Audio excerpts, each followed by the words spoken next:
Hello, my name is Cameron Morgan, and I'm going to be delivering my speech on the rise of comic book culture. When you first think of a nerd, what do you think about? Usually someone with glasses, not very popular, carries a whole bunch of books around.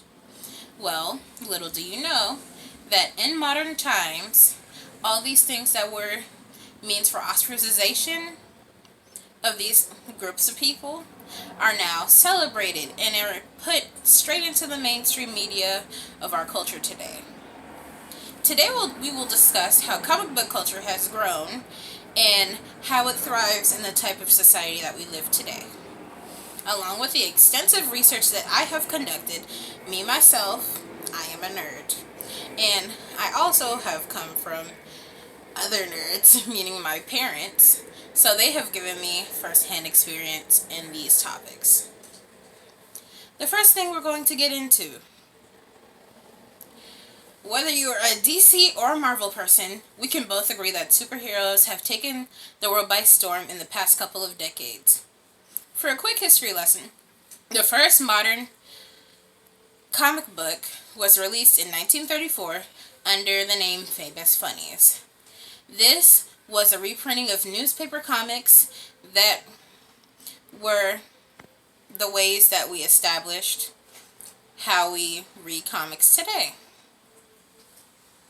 The first superhero character, despite what everyone may assume, is called the Phantom.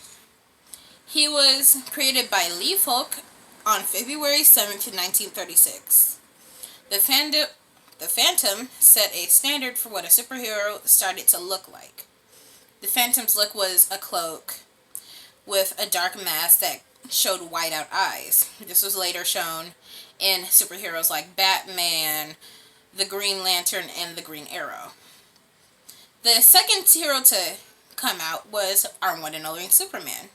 He dropped in 1938 under Action Comics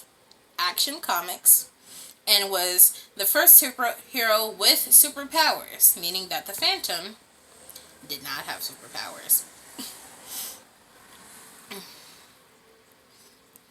The second thing.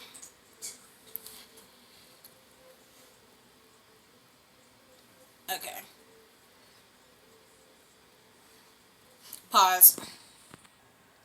As the genre becomes more popular, so does the demand and need for ways to express their admiration for it. This is where we start to see the emergence of the first comic convention, Comic-Con 64. This took place on July 27th, 1964, as in the name.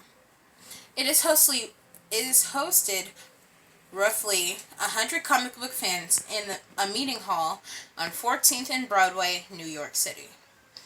The name of the convention changed to what is now called the Comic Art Convention. Around the 1970s, we saw an emergence of the infamous San Diego Comic-Con.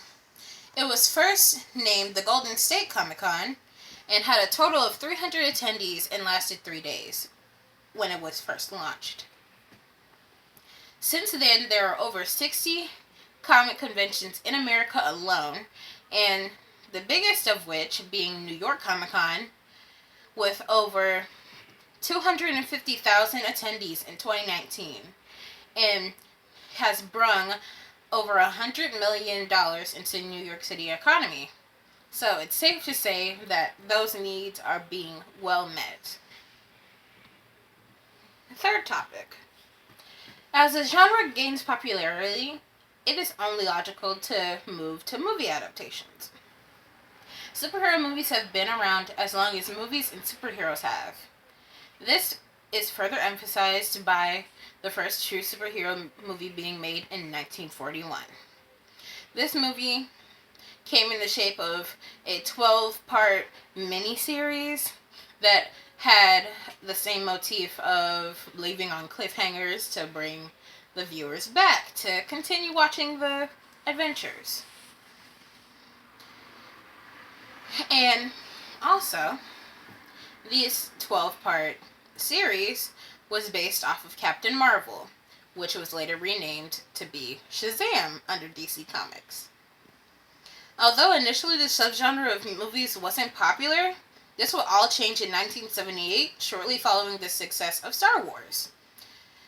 Richard Donner's Superman was the first big-budget superhero feature film to provide critical and commercial success. Since Star Wars came out, people had a hunger for fantasy in that type of realm. So naturally, it was the next best step to move to superhero movies because it can relate to the common man. The film had a $55 million budget and brought back $300.5 million from the worldwide box office sales. Now we come to present day, where the top grossing superhero movie is, as we can guess, Avengers Endgame. This mammoth of a movie grossed $2,797,800,564 were in the worldwide box office. It's safe to say they're very popular right now, and their popularity doesn't seem to be waning in any way. Now we see how comic book culture has come to the forefront in our society. We can see that it's heavily accepted, obviously. From movies to conventions to the books themselves, everyone is talking about superheroes. DC or Marvel or anything in between, superheroes are the most ideal forms of media in our society. Thank you for listening.